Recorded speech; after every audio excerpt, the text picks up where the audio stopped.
What are my favorite methods to increase throwing speed for a baseball player? Um, Honestly, I think there's more important things than the methods here to improve speed with these guys. The interesting thing about a lot of baseball players is the upside with training is really high because a lot of these guys' training background is very limited. It's either very like old school or very physiotherapy based.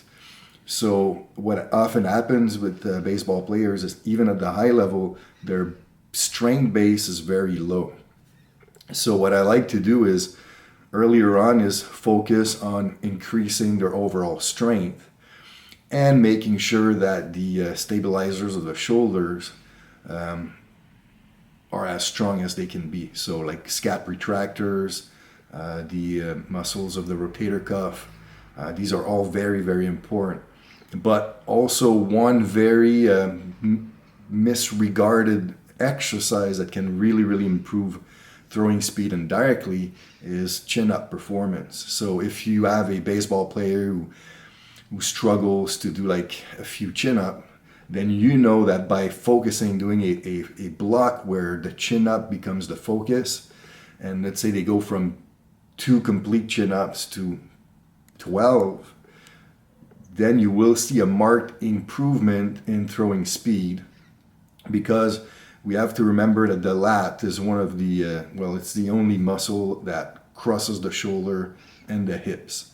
So when throwing, both of these joints are used in conjunction to affect throwing speed and throwing mechanics. So if you have a strong chin up, it should help with throwing capacity, even more so if you have a well-balanced and a very strong rotator cuff muscle. So to me, the methods per se are not as important as the ability to improve these muscle strength levels. Is there a reason why I don't use the zercher squat? Listen, it's not a bad exercise per se, but me personally, I just don't like it. It's uncomfortable. I find that the discomfort limits the amount of load most people can use on it. That being said, if you like it, I mean, why not? It's not a bad exercise per se. Technically, it's easier to do than a back squat or front squat, so it has is use if you want to use it. That being said, I will say though that with like strongman athletes, for example, then I would use a zercher squat, especially if they have to perform the cone and wheel. Now, the cone and wheel, because of the way they hold the apparatus while doing the event, I find that at this point a zercher squat might be a nice exercise variation to use, since the positioning of the barbell is the same as the positioning of the cone and wheel for the strongman athlete. So I can't say that I never use it, but it's for very specific reasons. For the most part, again, I just don't find it a very comfortable exercise for most, where I find it's just too limiting in terms of load potential. Using the doublé method for deadlift, and this is a good question. So there are 2 ways to do the doublé methods. There's the original version where all it was is you would start the session like your first exercise. So let's say your A exercise would be deadlift. Then you go through your entire lower body session. And then at the end of the workout, so like 50 minutes in, then you would come back to deadlift again and do deadlift for a few more sets. And then there's the modification of the doublé methods, which like Charles Poliquin promoted earlier on, where it's built in a triset setup where you would do like A1, A2, A3, so deadlift. Then you would do another posterior chain exercise. It could be, that would be a little hardcore, but it could be good morning if you wanted to. And then A3, you get back to deadlift and you perform the deadlift again. Usually with that method, you want to use the same weight you did with your A1, but you would be doing a little, like less reps. Now, personally, I've never done it with the deadlift, because the deadlift is a very, it's very demanding, obviously, but you can't really, how can I say it? It's not that it's a risky one, but once the lower back is fatigued, it's really, really hard to perform the deadlift properly. Like the risk reward just doesn't match what I'm expecting from a good training session. So I will say, if you want to try it, I would rather try the old school original session where you do it at first, do your workout, do it at the end. So at least there's more space in terms of time between the performance of the deadlift. If you want to try the tricep method, try it, but maybe doing a A1, A2, A3 with the A2 being a leg curl, although it's not very specific, might be a little bit better because at least the lower back is not getting further fatigued in between. So you have a little bit of lower back rest between your A1 and A3 deadlift performance. So that's what I would do if I wanted to try to doublé on deadlift, but I just don't think the deadlift is well suited for that. What do I think about the German body composition program using a push-pull method if you train 4 times a week? I mean, the question is a little bit unclear, so I don't know if the person is asking push-pull in terms of upper body or push-pull in terms of lower body push, upper body pull.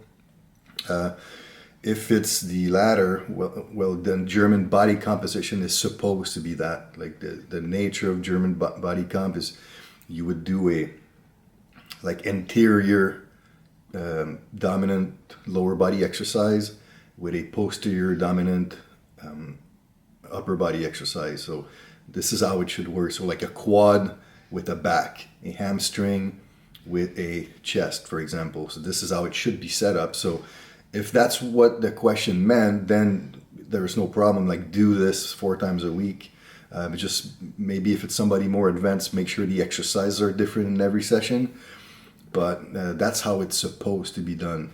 Now, if you're talking about upper body push-pull, like chest and back, I mean, the goal of GBC is to alternate lower and upper to create a higher lactate surge using the big body part of the lower body. So hopefully this answers the question. GBC for fat loss, if I've seen people improve hypertrophy on it, it happens especially with like a client that he's been kind of off of training for a little bit and then he's coming back into training. And then if you are to do a GBC, you will or you can notice an increase in lean body mass. But to be honest though, like most of the time when I use GBC for a fat loss purpose, the caloric intake usually doesn't really lead to huge gains in hypertrophy. But again, it can happen. I just think that somebody like a little bit more in the entry years of training or someone coming off a rest period will have more potential for hypertrophy.